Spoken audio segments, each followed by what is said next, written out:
Hello and welcome to the new video. Here we are going to discuss about the nucleophilic substitution or reaction.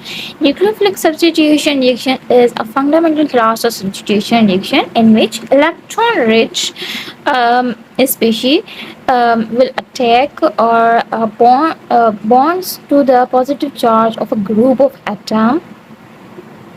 Um, or we can say when a species, a specific species which possesses negative ion will replace the atom of the compound. This type of reaction is known as substitution reaction और nucleophilic substitution reaction. तो इसमें क्या होता है कि nucleophilic substitution reaction में एक negative charge possess एक स्पीशी होती है जिसे हम न्यूक्लियोफाइल कहते हैं, जो कि रिप्लेस होती है एक ग्रुप ऑफ एटम से या फिर एक एटम से, जिससे हम कहते हैं न्यूक्लियोफिलिक सब्स्टिट्यूशन रिएक्शन। तो ये हमारे पास एक न्यूक्लियोफाइल है जो कि इलेक्ट्रॉन रिच स्पीशी है, ठीक, क्योंकि इसके पास एक लोन पेयर है, ठीक है, यानी कि एक अनशेयर्ड प्योर इलेक्ट्रॉन है और नेगेटिव चार्ज है, यानी कि ये एक इलेक्ट्रॉन रिच स्पीशीज जाकर अटैक करेगी और बॉन्ड बनाएंगे एक सबस्ट्रेट के साथ और कंपाउंड के साथ। जिस तरह से ये अल्काइल हैलाइड में यहाँ पर ले लेती हूँ, इसका सिंपलेस्ट एग्जांपल है, ठीक है। तो क्या होगा कि जैसे ही न्यूक्लियोफाइल जाकर ये आर यानी कि आर अल्काइल ग्रुप के कार्बन से जाकर जैसे ही अटैक होगा, बॉन्ड बनाएगा, तो ये जो स्पीशीज है ये वर्क करेगी एज अ लिविंग ग्रुप, यानी कि जो हैलाइड एटम है वो यहाँ से लीव करेगा, तो हम इसे कहेंगे लिविंग ग्रुप, ठीक है। और तो हमारे पास रिजल्ट जो आएगा, ये प्रोडक्ट्स जो आएंगी वो आएंगी nucleophile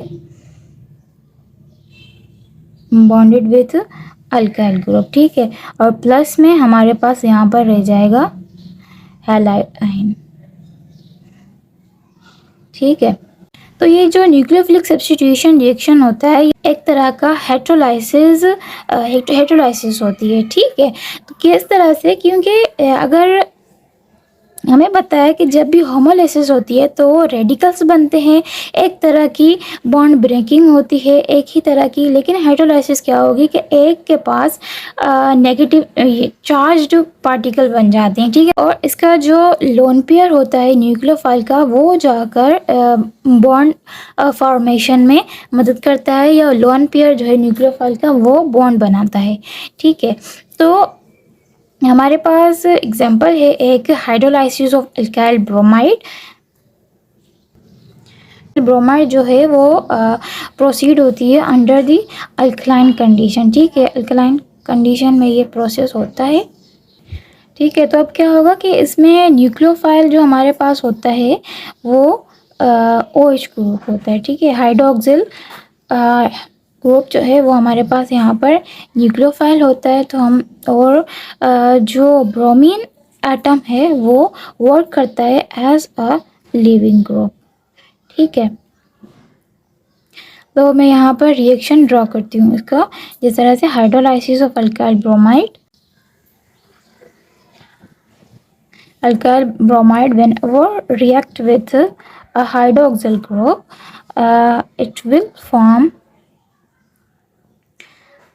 alkyl hydroxyl or alcohol, and bromine will leave और लीव आउट और work as a living group. यहाँ पर क्या होगा कि OH ग्रुप जो है हाइड्रोक्सिल ग्रुप, वो जाकर अल्काइल ग्रुप के कार्बन के साथ बॉन्ड बनाएगा अपने लोन पेयर्स के साथ, ठीक है। और फिर क्या होगा कि ये जो ब्रोमीन है वो यहाँ से लीव आउट करेगा, ठीक है।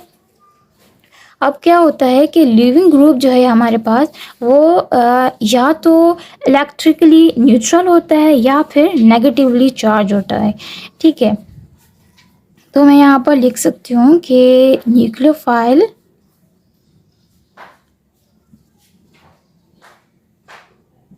कैन बी electrically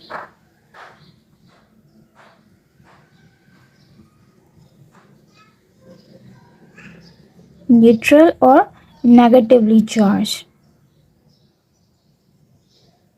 ठीक है। और ये जो पार्ट है हमारा वो कहलाता है सबस्ट्रेट। ये हमारा न्यूक्लियोफाइल हो गया और ये हमारी प्रोडक्ट बनी। और ये ब्रोमीन जो है वो है लिविंग ग्रुप। ठीक है। और सबस्ट्रेट जो होता है वो या तो न्यूट्रल होता है या फिर पॉजिटिवली चार्ज होता है। ठीक है। सबस्ट्रेट कैन बी न्यूट्रल और positively charge. Nucleophilic substitution reaction के कुछ टाइप्स होते हैं, इस तरह से कुछ स्पेसिफिक यूज़ होते हैं। SN1 reaction and SN2 reaction. ठीक है जी, हम इसको डिस्कस करेंगे आने वाले लेक्चर्स में। और क्या होता है कि न्यूक्लियोफिलिक रिएक्शन जो होते हैं, न्यूक्लियोफिलिक सब्स्टिट्यूशन रिएक्शन, वो कैटेगराइज होते हैं दो पार्ट्स में। या तो वो एलिफेटिक कार्बन के ऊपर रिएक्शन हो रहा होता है न्यूक्लियोफिलिक सब्स्टिट्यूशन रिएक्शन, या फिर एरोमेटिक, या फिर उसे हम कहते हैं अनसैचुरेटेड कार्बन के अनसैचुरेटेड कार्बन पर हो रहा होता है और न्यूक्लियोफिलिक सब्स्टिट्यूशन रिएक्शन। ठीक है। तो nucleophilic substitution reaction can be categorised into two parts, two types. कौन सी हैं? वो हैं एलिफेटिक और सैचुरेटेड कार्बन।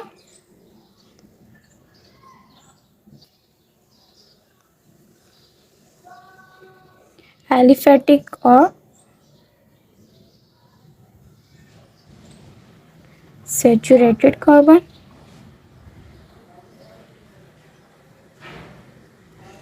और एट एरोमेटिक और अनसैचुरेटेड कार्बन।